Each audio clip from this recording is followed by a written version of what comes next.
You are now tuning into the Resilient Podcast. Enjoy the show.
Hello, everyone. Welcome to the Resilient Podcast. I am your host, Rob Aurelius.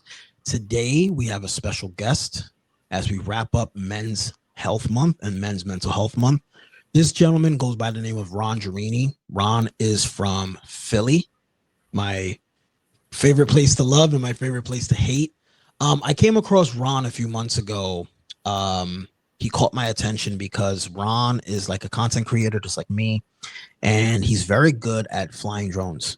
But not just that, he's also talented in basketball. Ron loves to play basketball. So when I came across his page, I couldn't help but check out his content. Of course, he liked my content as well too. We both have something in common. We're both fans of the WWE. And Ron went to WrestleMania last year, and so did I, in Philadelphia. And, I definitely have plans to meet with Ron at some point in the near future, hopefully soon, so we can collaborate on some stuff. But he's here today, and this is the first time that Ron is on a podcast. Is that true, Ron? Yep. First ever pod. So, folks, in a few years, when Ron becomes a big person, a big star, he's going to go back to this and be like, wow, my first podcast episode was on the Resilient Podcast with Rob Aurelius. Episode 34. So folks, don't forget this. Ron is going to be somebody someday. I know it for a fact. And you discovered him here first. You heard him here first. We're going to talk about one of Ron's favorite words. So Ron's favorite word is Beastlike. Ron lives by this Beastlike mentality. So we're going to be tapping into the Beastlike mindset to overcome adversity, build resilience, and stand out with purpose. So Ron, tell us a little bit about yourself. So I'm from Philly. I started playing basketball when I was like 3 years old, and I got into content creation because I don't know if you heard of him, but The Professor, street baller. So I saw his Spider-Man basketball videos back in 2010, 11, whenever he first dropped it. And I just went down the rabbit hole of his page and all the trick shot stuff and the moves. And I was like, I'm going to do this. That's what really got me into it. And so I started making videos in 2012, and I haven't really stopped since I was young. And it's just the only thing I see myself doing with my life is creating content and playing basketball and traveling. Those are my big three. So I've been doing it for a long time, and I'm hell bent on making it happen. Sounds good. So Ron, I wanted to, the first thing I wanted to ask you was, when it comes to Beastlike, what does that truly mean to you? And when did you first feel like you had to tap into that version of yourself? So funny enough, I came up with it just when I was making my Instagram account. So I've never changed my Instagram title. I just was like, what's a cool name? And I just didn't think anything of it. It didn't have a meaning in the beginning. And then as I made videos and as time went on, I got a little bit of traction, and people would refer to me, oh, Beastlike Ron, oh, Beastlike. And I was like, it has something. And then I was like, well, if I make it a brand, what can that mean? Now it's important. I like the way it sounds. People call me that. And I remember in like 2017, I was like, well, you can use it for anything. So it's not just like, oh, it's what I go by. It's a cool name, basketball, sports. I was like, no, you could literally be like a chef, or you could be like an artist, and you can just tap into that beast-like mentality of like, I'm going to have this goal and I'm going to get it done. Whether it's, something's not working out for a long time, it doesn't matter. Just be beast-like at it, lock in. That's really what I thought of at the time.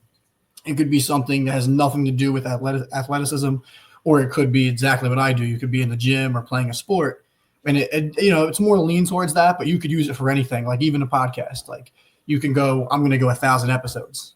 We're going to go beast-like on it. It's kind of like beast mode, but I want to make it differ because I know that's like a real common thing, and I didn't even think of that when I came up with it. Of course. Yeah, I definitely heard of the beast mode movement in the past. I used to work out in the gym, and a lot of my friends that were gym heads, that was the first thing that would say is like, oh, make sure you go into full beast mode. And believe it or not, speaking about the WWE, a lot of my workouts, I would have headphones on, right? Like, when I forgot my first pair of Beats, Right. and I was just listening to wrestling themes Me to work too. out. Every day in the gym to this day. To this day, that's half the playlist. One of there's two themes that really would help me get through workouts. I mean, there was a few of them, right? Like Seth Rollins was one of them, not the one now, but like the Rollins theme when he became like The Seth first Rollins thing he turned. Yeah. like after the Shield, and that Rollins theme would get me like, into it because of how intense the song is. The main song was Sheamus's song. Remember when Sheamus came out as a heel with the spiky hair? Yeah, not the song that he has now, but like the real. Yeah, the second one he had. Yeah, with the black, and he would just come out and be like, "Fella," like that. Yeah. That one's an intense song. That's another good one.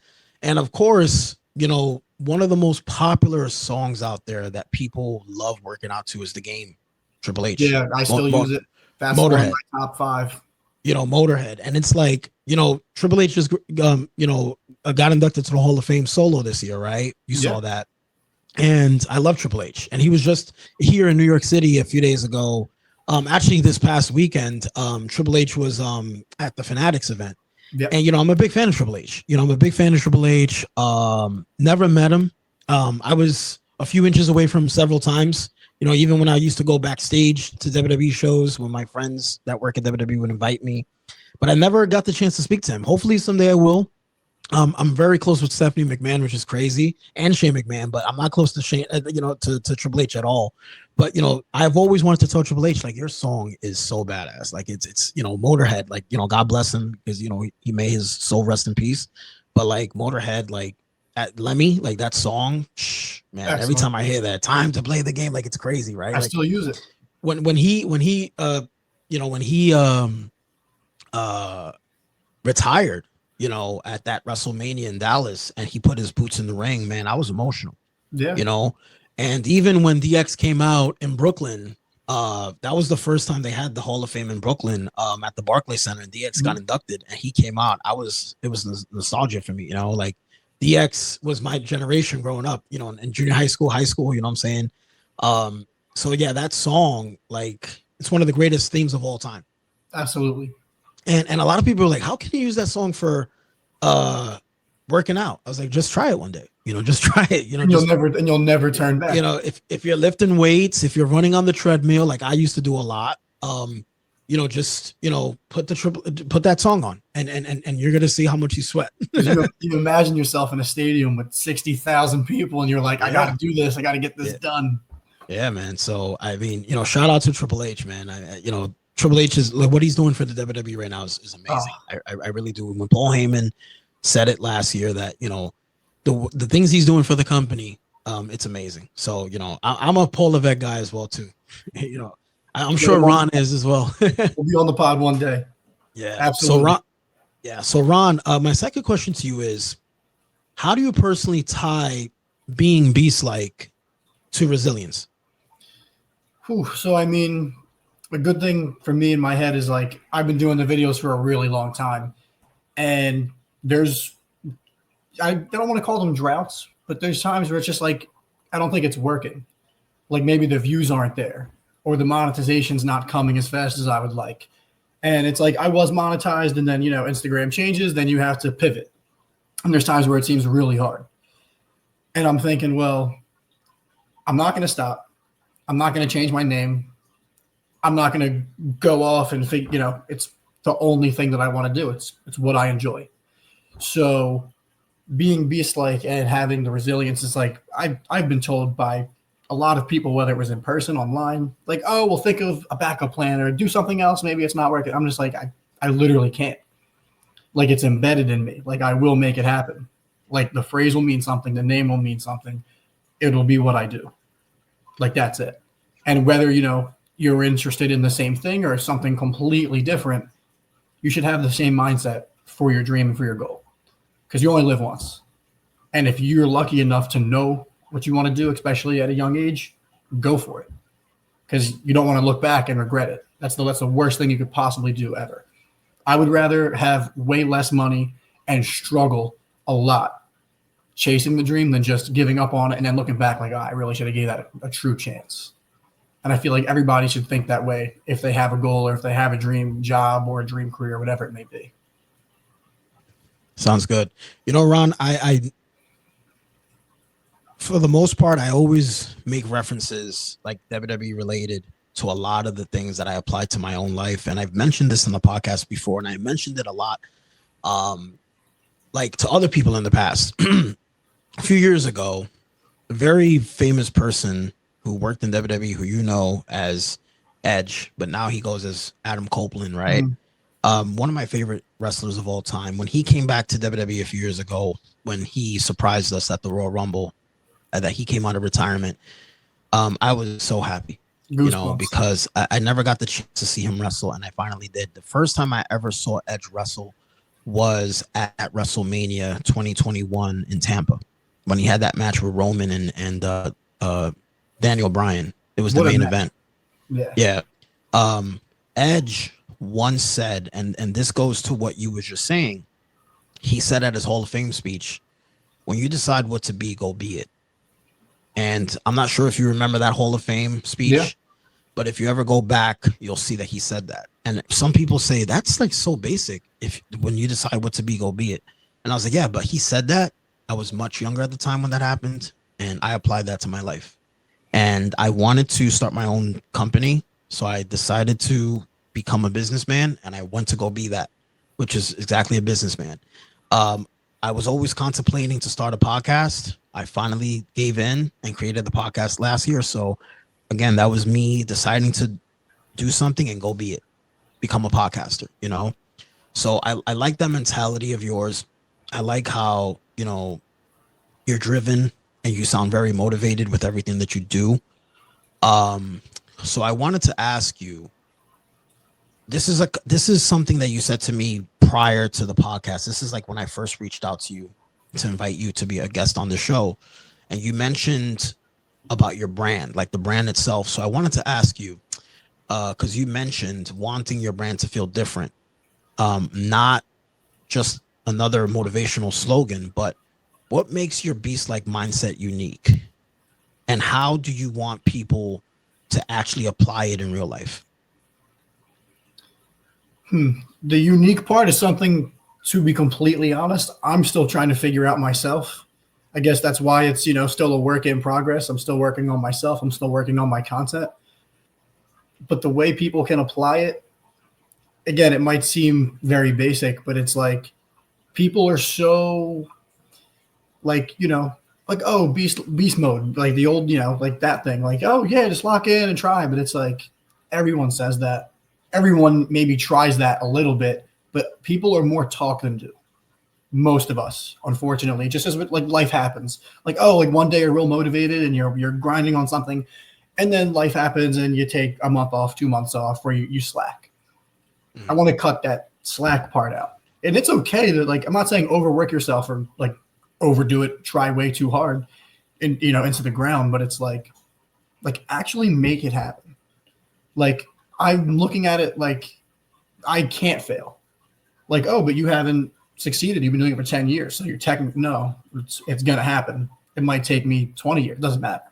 Like, tunnel vision, Maybe you go off course, right back on. It's like I will automatically always go right back on course. And if you have a goal or you have a dream, it's okay if you steer off for a second, right back on. Like put yourself right back on the road that you're supposed to be on. Like seriously, because regret, like I touched on before, is like that's the one thing I don't want to have. Even if it fails miserably and I look back like, well, it didn't work. I gave it my all. So I guess Beastlike can also mean giving it your all. Every time I step on the court, every time I'm in the gym, give it everything I have for that day. And showing up is also a big part of it. Even if you feel weak or feel like you can't do it, if you show up, you succeeded at something. Because it's easy to sit in bed. It's easy to go, oh, not today. Show up. Have a bad workout. Have a bad game. But go and do it. Because that's a part of it. You don't want to miss that. It's a part of it. It's going to grow you. You're going to get stronger from that. I like that. You know, a lot of people think that being a beast is about strength or aggression, right? Because we hear the word beast a lot. Yeah. You know, every time that I heard the word beast, I always thought something like a big monster, right? Like, something that's shredded, something that's huge. But you have a very different definition of beast because everybody does. So I wanted to ask you, how do you redefine that word for someone who's never stepped foot in a gym or been on a court? It's actually perfect because when I was doing videos, even though it was basketball, it was before I went to the gym. I didn't work out. I didn't know how to work out. I was very skinny. I mean, I'm still a skinny guy, but I was like, I'm talking 20 pounds lighter. I was like skin and bones almost at the point. Like I was bad. And I still was like, oh, I'm beast like Ron. I'm beast like. I'm a beast every time I do this. If I edit a video, I'm a beast at this. I'm going to lock in. And I was like very small. And I still consider myself not where I want to be, but the progress I've made is just, it's a lot. And I'm really proud of myself for that. And I just feel like, you know, even if it's not something physical, like if you draw and you want to improve on your artwork, you could be beast like at that. Like my cousin, all like digital work, like all the time. And he made like my first logos and like stuff on my face, like really cool stuff. I'd be like, oh, here's a picture. And within like a day, he'd have this awesome like mural of me. And I'm like, it's insane. I'm like, dude, that's beast like. I tried to coin it and like write it down. And he came up with a lot of the logo stuff when I started. And it's like, you know, you don't have to necessarily go to the gym or play a sport to feel beast-like or to use it. Now, I prefer that because that's what I do. But for those that don't or maybe can't, they can still use it and they can still feel it. And that's what I want to get across. And that's what I want to make a thing. I want that to be known for those people that maybe don't have that interest at all, or maybe they might physically not be able to. Okay. I have a question for you in regards to resilience and beast-like. So that question is, what's been your biggest test of resilience so far in life? How did your beast-like mentality get you through it? I think understanding that things are going to happen in God's timing, not yours all the time. I used to put a lot of stress on myself. Like, I have to reach this many followers by this day at this time. I have to be able to dunk a basketball at this day at this time. I have to be at this level of success. I have to be moved out. I have to be here. And it's like, just do what you can one day at a time. So it might not be one straight shot of like, oh, this one thing happened and now I got to be resilient for it. It's just like, it's a day to day, in my opinion. Because like a lot happens to us, right? It might not be one thing. It might be five. You know, some people have that one thing and then that's it. But for me, it's kind of been like a constant, like you might do good and then you're doing really bad. And people are going to tell you, oh, you should quit or don't do it. And it's just like pushing through that. A lot of people don't understand is difficult, but you have to do it. Because most people, after years of being discouraged or told it ain't going to happen or you shouldn't do that or it's not a good idea, it's a waste of time, a waste of money, eventually they will listen to that and they'll just take their foot off the gas or they'll entirely just go a different direction. Like, oh, yeah, they're right. I need to just, you know, be normal or I have to, you know, go get that regular job and forget what I really want to do. And I just absolutely refuse to do that. And there was moments in my life where I really thought about it and I wanted to quit. And then it's just like, I physically can't, mentally can't. Like I won't allow myself. Like it doesn't even feel like a choice at times, which I know sounds crazy, but like it really, that's how it feels. Like even in the moments where I really want to, and I'm like, I'm done. It's like, no, you're not. You wake up the next day and you're more motivated than you ever were. Meanwhile, before bed the night before, you were like, I'm going to delete everything. It changes the moment I wake up, and then I'm right back on. Okay. Like on that subject, let's talk a little bit about mental, like how you feel mentally, right, about these things. So, in what ways do you think men suppress their beast, and how can we encourage healthy outlets for emotional strength without shame?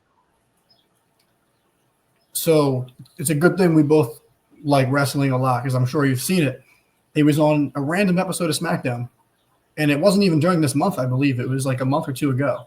And LA Knight came out, and he looked dead at the camera, and he was like, hey, if you need to cry, dude. It doesn't make you any less of a man. Live TV. There's no way that was written in it. That's something he felt. Maybe he was going through something, or he knew somebody, and he felt like it was the right thing to do. And I feel like a lot of men suppress. It's maybe the way they grow up. It's very normalized. But if you it's like, it doesn't have to be in front of people, or it can be if you have, a friend group or family, whatever, but let things out, go for a run, go to the gym, sit, listen to music, like whatever you got to do it. Don't be like, oh, I got to just be like this. And no, I'm a man. I don't do that. It's like, that'll catch up to anybody. It doesn't matter who you are. And it's not good. And most people do that. And it's like, we got to, learn like it's okay. Just like, because if you don't let stuff out, stuff builds up, and then you don't know, it gets a lot worse. And then maybe you can't manage it, or you feel like you can't manage it. Let it out. That's how you manage it. It's normal. It's every person ever, even the people that hide it and say, oh, no, I don't. No, I don't. They do. We all have the same set of emotions inside of us. And it's healthy to let that stuff out. So when LA Knight said that, I was like, that's awesome. Because like, he's a big dude. He's a wrestler. And he just went right off the cuff, looked right at the camera, and spoke to people that definitely needed to hear it. Yeah. One of the things about, WWE especially, because I don't watch any of the other promotions. I just watch WWE. Sometimes you could be going through something and those messages just come out at the time that you need it the most.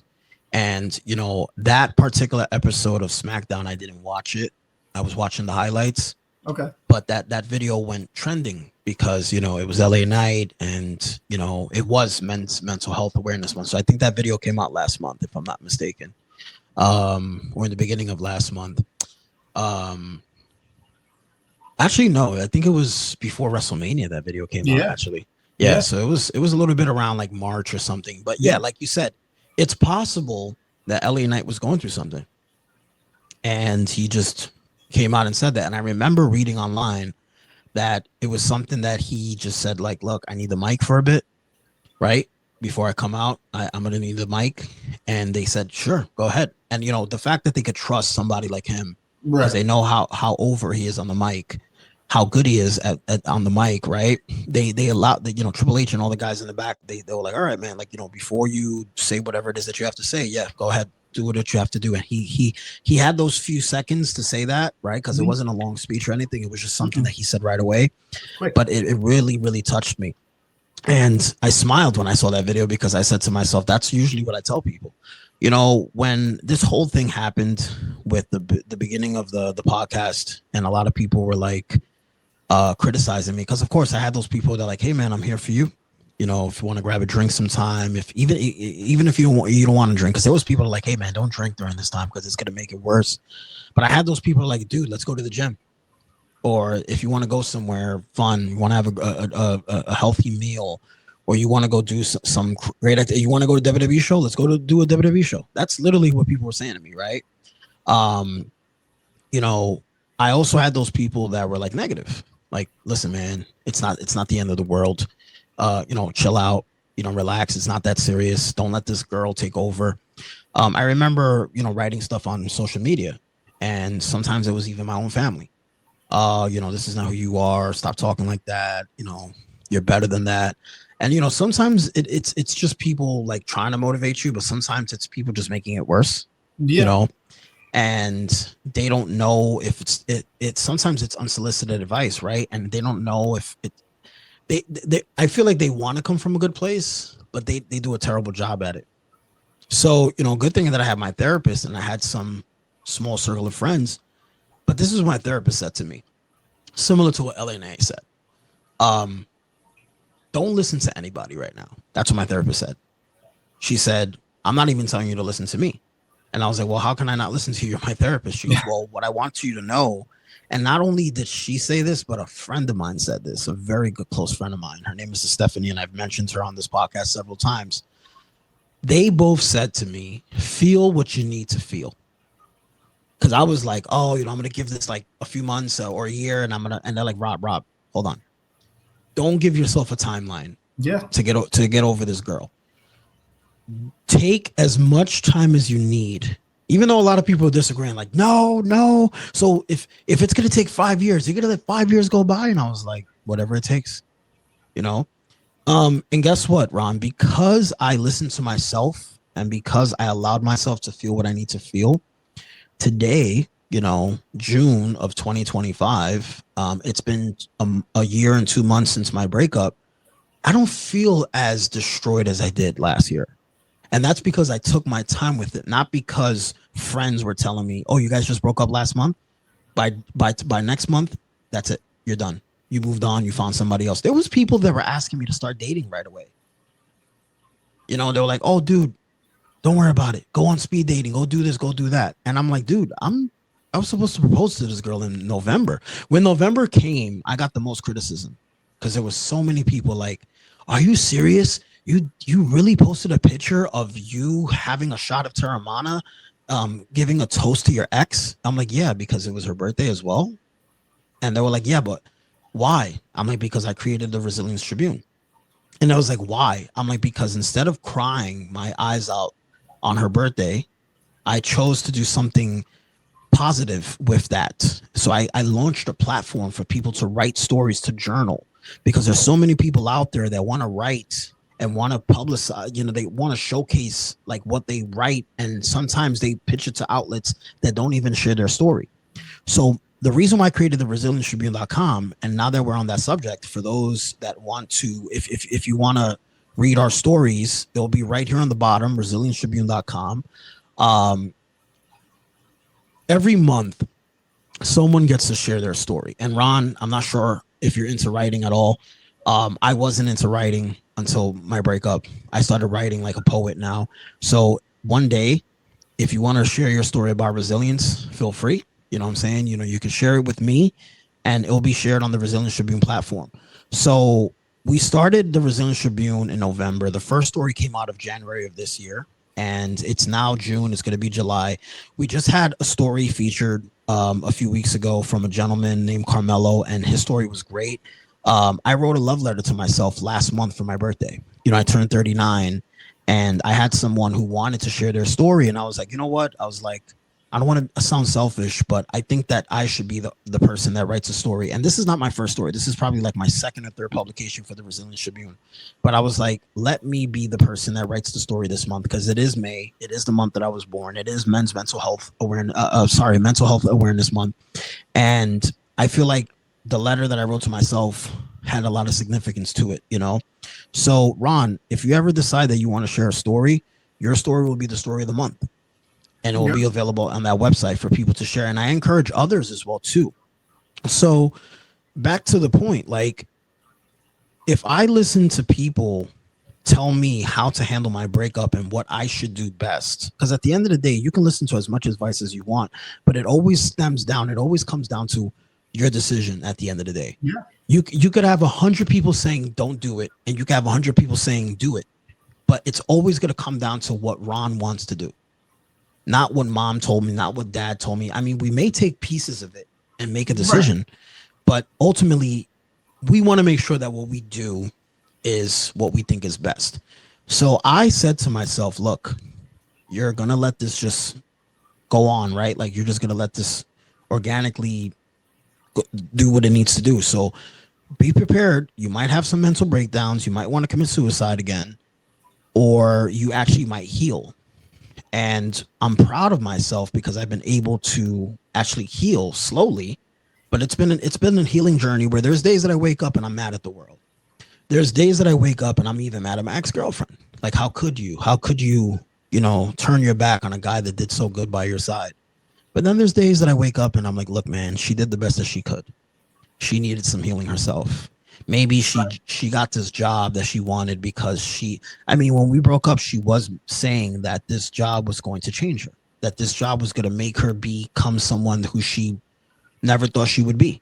So I guess she was admitting to that. She was admitting like, yeah, I could be a little toxic. I could be a little this. I could be a little that. And hopefully this job brings the best out of me, So, I like that you mentioned that. I like that you mentioned that LA Night story because I never thought I would share it on the podcast, and it came from somebody else. And I'm thank you so much for bringing that up because again, I actually saw that video I saw that video last week, but I can't remember the amount of times I've watched it, but it always pops up on Instagram somehow. Yeah. And sometimes I purposely watch it, because it was random, right? We were not expecting it, but he that message resonated so much.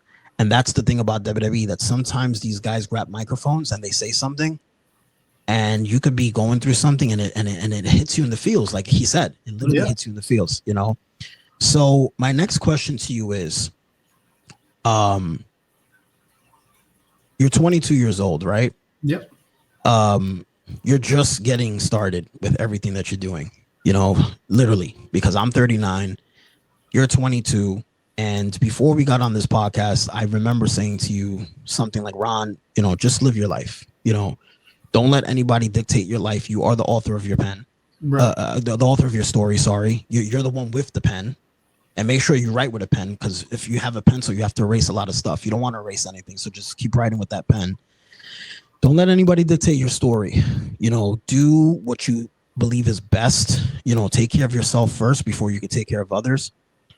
But, if you could talk to your younger self, maybe before the struggle, before the growth and, everything else, what would you say to him? What would you say to a younger version of Ron?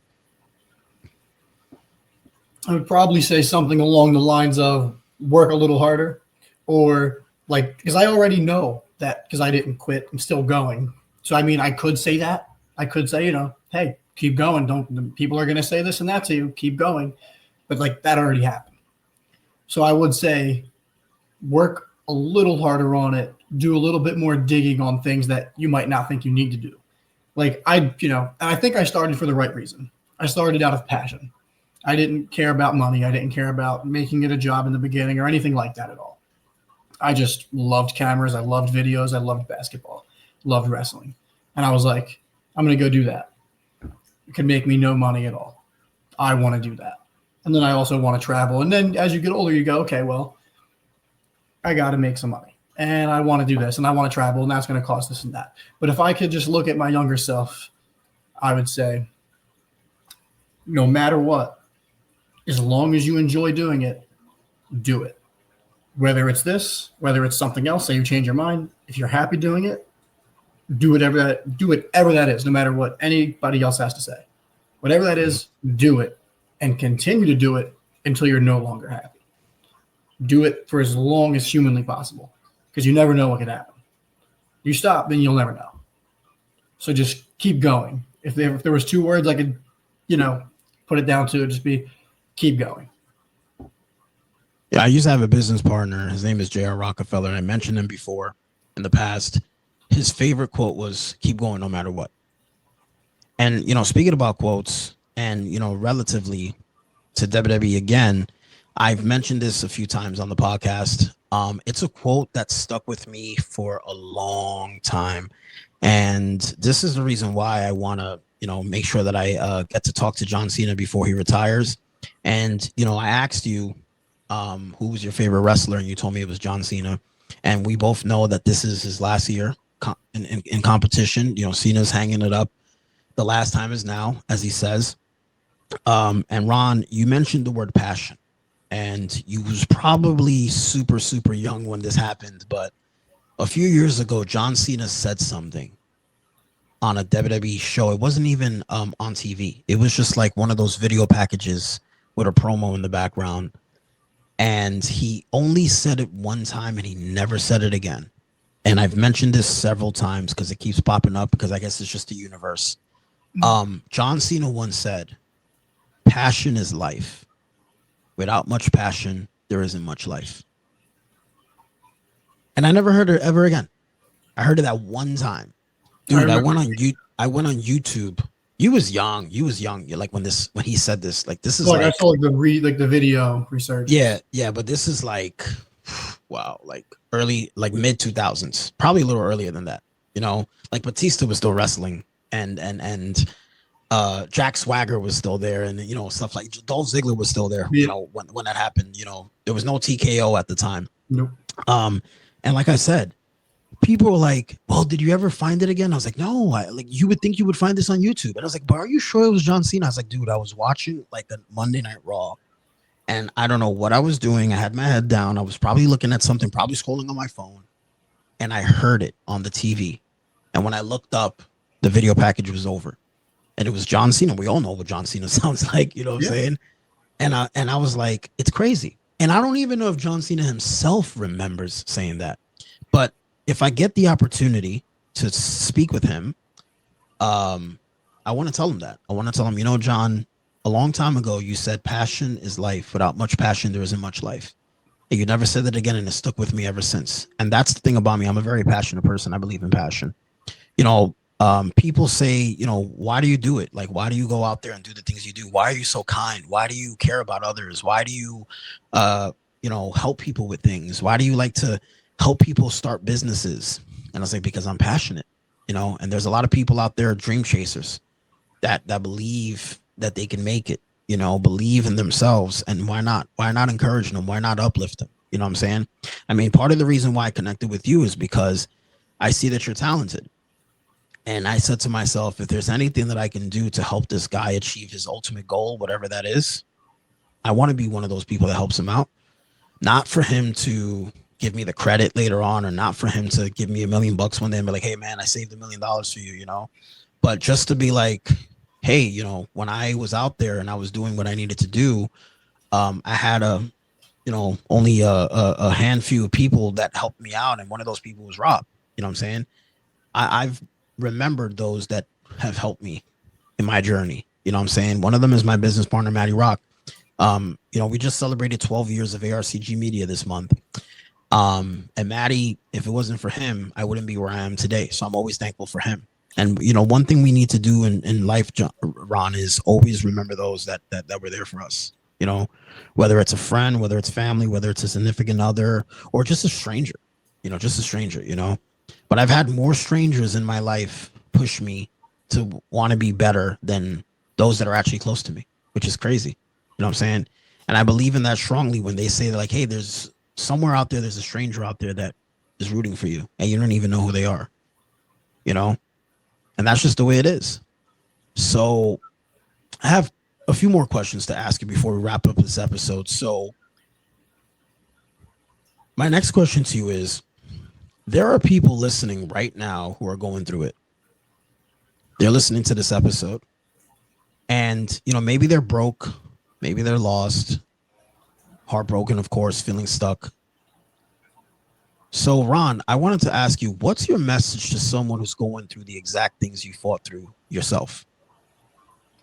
The one thing that I say quite often is one day at a time.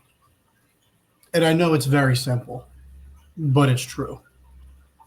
People, and I've done this as well, try to look too far in the future, or they're hanging too much onto the past.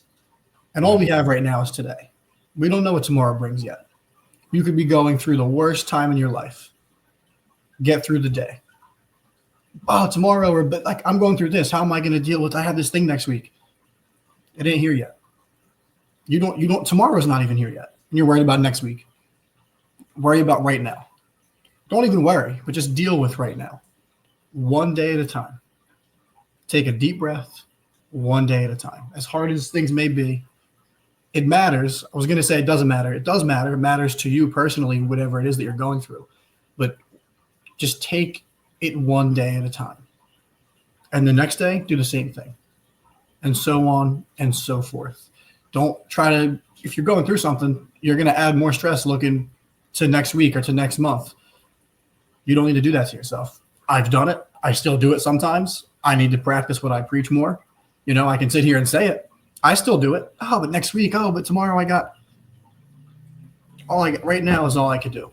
It's physically impossible to deal with next week. So why am I mentally there? There's no reason for that. If I can just take a deep breath, although it might be hard, it's not going to fix all my problems. I'm not going to be like, oh, now I'm happy. Now I'm fine. That might not happen at all. You still might be miserable or going through this rough time. But if you can narrow it down to just today, or even just now within these 5 minutes, to me, that helped me a lot. And I know it would help a lot of other people because I've gone through terrible things. Like, you went through a breakup. I went through a breakup. I'm sure a lot of people have went through a breakup. They've lost friends, family, whatever it may be. Just take a deep breath and handle the day in front of you. And then tomorrow will come, and it might be worse. It might be better. But you don't know. Wait for tomorrow to hit and then deal with that day when it comes. I like that. That sounds good. Now, I know you're telling everyone, don't think too far. Don't go into next week. Think about now. But this next question that I have for you does have to do with the future. And it might be a little too personal, but I wanted to ask you, what do you want your legacy to be when someone hears the phrase Beastlike with your name attached to it?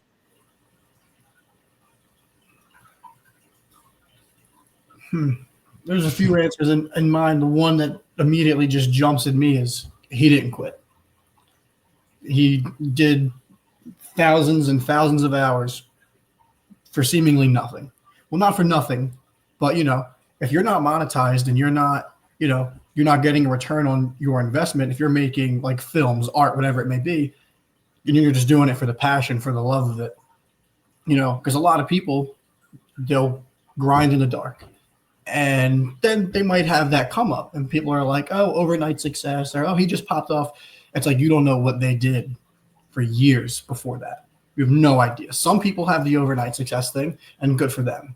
But there's other people, and if I were to make it tomorrow, I would count myself as I worked on it for a long time, where they worked for years and years and years, and you don't know what they dealt with. You don't know how much, money and time and ideas they had to flow through, and friends and people they worked with. Like, it's a lot, and people don't realize that.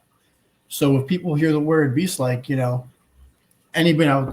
people might just think, oh, that's the thing that just came up, and oh, it's cool, I like the shirt, or oh, the meaning, I didn't know it had that meaning, that's really cool. But if I can make it to where the grind beforehand in the dark that people didn't see, they could think of that, because I'm sure they dealt with it themselves, right? People, if they're in school or if they're working for a job, they're climbing for 10 years, 15 years.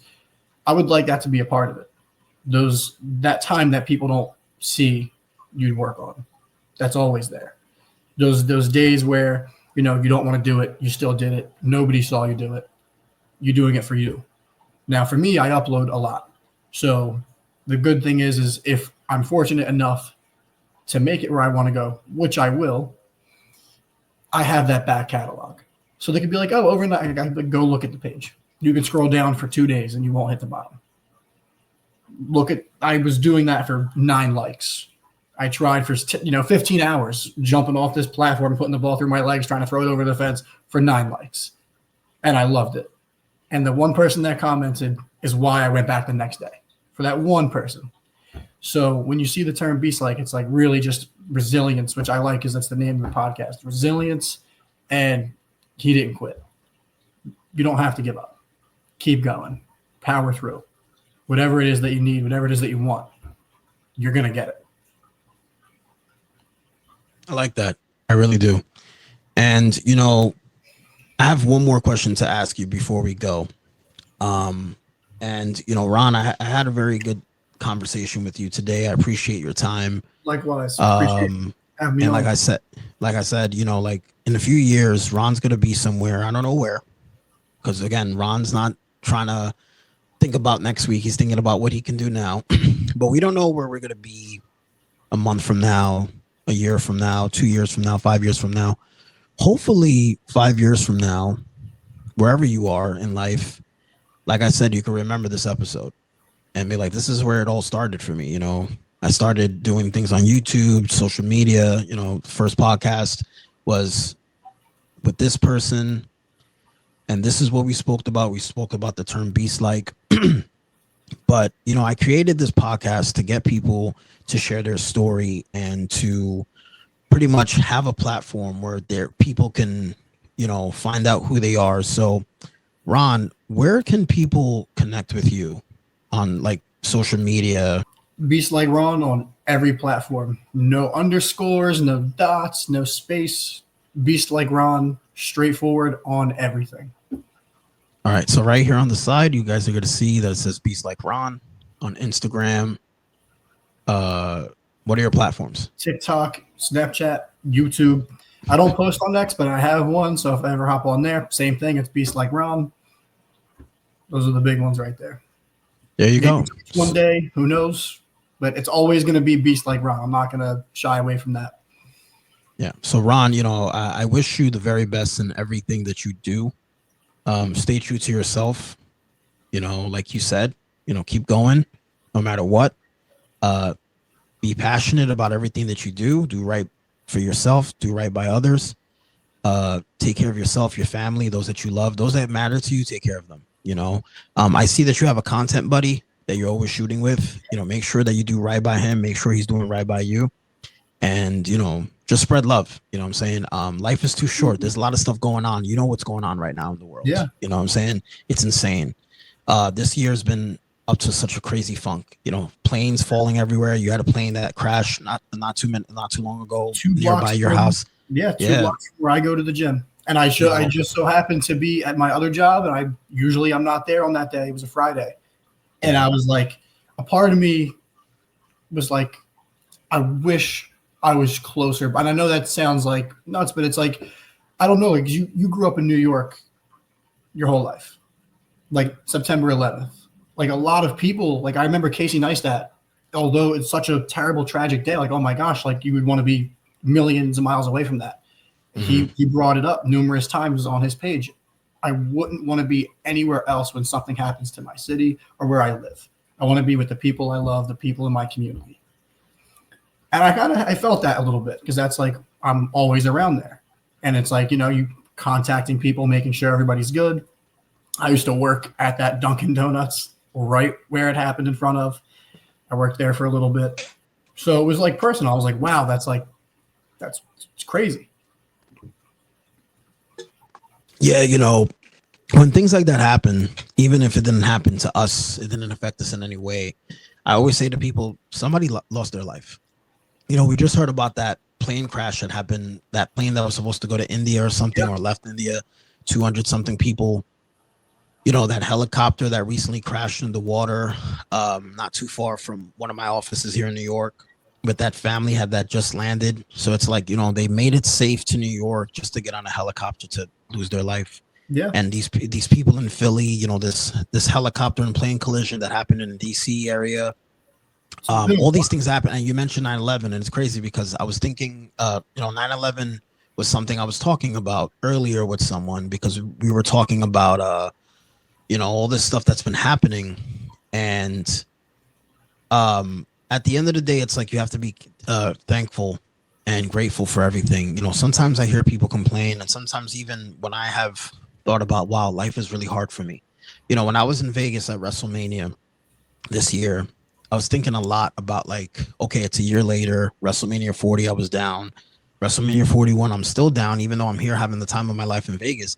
And it's crazy. While I'm watching this show live and in person, something that I thought that I wasn't going to be able to do, because at one point I had made an announcement on social media like, hey guys, I'm not going to WrestleMania this year. And then all of a sudden I was able to make the trip and I went out there.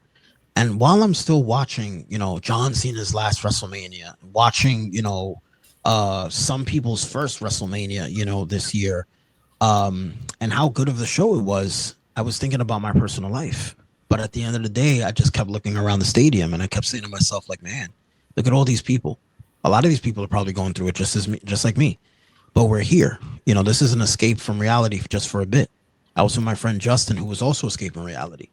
He's out in Port Jervis or something like that. And he works at a Walmart. But he's like, listen, every time that I can spend time at a WWE show, why not?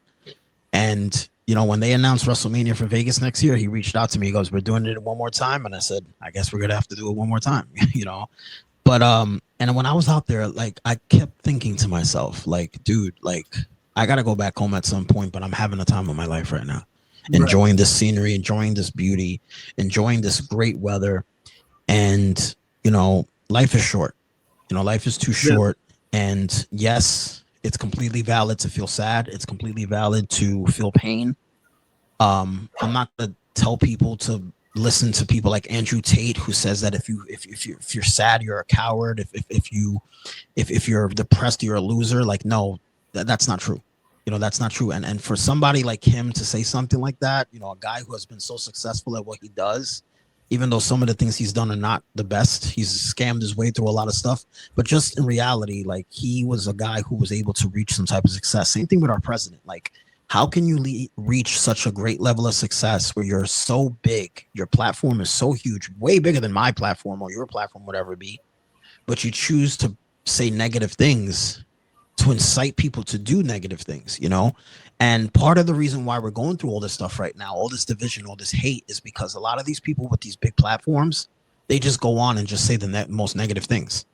I think people don't realize, like, because so many people have platforms for so long, they don't realize, like, that they even have it. Like, they might know, but, like, they don't understand how many people are going to take that and interpret it in their own ways or might be affected. It's like, and even like with Andrew Tate, like, he's mentioned, even though he was, he admitted, like, they were like, she's like, you never cried. He was interviewed. He goes, a tear rolled down my face. I wouldn't call it crying. It's like you're saying you cry. You just don't want to come out and say it. It's like, we all done it. Yeah. It's like you're trying to hold up the character, because that's a lot of the things online, people are characters. Yes. So it's a character. It's a business. I understand that you want to make sure you stay in character for your business. That's how you eat, whatever that may be for you. Fine. But it's like, reality is, and we all know this, is everyone goes through things and everyone has to handle it their way. That's it. And we can't sit here and judge and say, well, it's not your life. You're not in their shoes. You haven't seen what they saw. You haven't heard what they heard. You didn't have to live through what they lived through.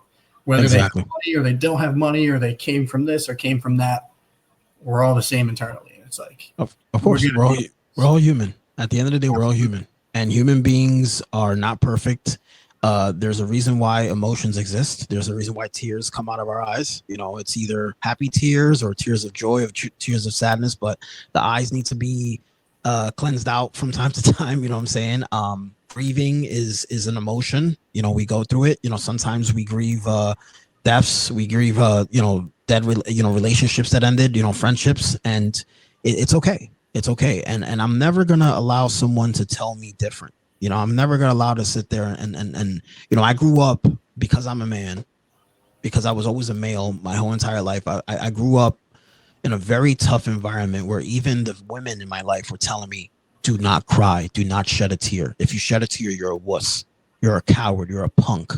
And even worse stuff than that, derogatory stuff.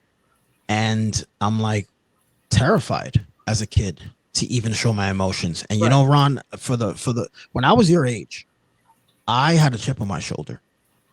I was in college, and I didn't want to show anybody a single tear, or I didn't want to show a single sign of weakness to anybody, because I had this image, like you mentioned, to keep, right? I'm this big, bad, tough guy. I didn't even consider myself a beast. I just thought that I was a big, bad dude. I was a tough guy. And then some things started to happen to me. Karma started tapping on my shoulder from some of the stupid things that I was doing. And eventually I broke down, and I was like, man, I can't keep this up. I can't keep doing this crazy stuff, because this is not going to get me anywhere in life. I'm going to be a mess. And eventually, when I started finding empathy and I started becoming who I really am, somebody that cares and has a big heart, life got much easier for me. You know what I'm saying? Right. So, like I said, always stay true to yourself. Don't have to put up a facade just because, if you're in a relationship and a woman's like, oh, I don't want to hear it. Maybe that's not the person for you. Break it down to them and be like, look, if you care about me, it's going to matter to you how you make me feel. If you really love me, if you really care about me, it's going to matter to you how I feel about something. But if you're going to criticize it and you're not going to understand where I'm coming from, either try to understand where I'm coming from. Like you mentioned, you didn't walk those shoes, but try to understand it. And that's what I've done. I've tried to be more empathetic, and I've tried to listen more to people, and I've learned so much, and I've been able to understand so much about life now that I take things more serious, and I don't take things for granted anymore, So with all of that being said, this episode is coming to an end, and it was a great conversation with you, Ron. Absolutely. You did really good. Appreciate it. I know I'm gonna look back and be like, oh, I could have did better. Yeah, listen, you did amazing, man. You did amazing. You know what I'm saying? With no practice, with no preparation or anything, you did a really good job. And like I said, man, just keep sharpening your craft, keep doing what you do, keep chasing your dreams. You as well, man. And don't give up. I appreciate it. My last question to you, Ron, and this is a question that I ask everybody on every single episode that I have a guest on. All right, everybody, pay attention. This is the most important part. Coming to a close. Here we are. Let's get it. So, Ron, what is your message to the world and why? Whew. I'm going to refer back, but I'm going to add to it. Take one day at a time. Take a deep breath. If you have, like you said, life is short. You don't know. It could happen tomorrow. Knock on wood. Hopefully nothing happens to anybody. But that's life. That's what happens. It's out of our control. Understand how much is truly in your control and out of your control. So if there's something you want to do, go do it. Like it doesn't, it's so simple. People are like, oh, everybody says this stuff. Like it doesn't, but it's true. It's like you're going to have a lot of regret if you don't do those things. You could feel miserably or embarrass yourself. Go do it. Go ahead. Who cares? Go do it. That's it. It's so simple to me. It really is. So that's what I'm going to leave it with right there. Sounds good. Thank you for sharing your story with us today, Ron. Thank you for your message. And Thanks folks, for having me on. Of course, Ron mentioned his social handles. They're right here in front of you so you can see. Go give Ron a follow his journey. If you're a basketball lover, challenge Ron to a game. Let's play one. Philly, New York, anywhere. Let's run it. Yeah, of course. And Ron, I definitely look forward to seeing you. Hopefully I meet you before SummerSlam. SummerSlam is around the corner, but hopefully I'll meet you before then. I'll probably meet you this upcoming show in Philly, WWE, right? 100%. So let's try to make plans for that. So Ron, thanks for being on the show today. Appreciate everything that you shared with us. And folks, this concludes episode 34. On behalf of Ron and this episode, Beastlike, this is Rob Aurelius from the Resilient Podcast. I'll see you next episode. Peace.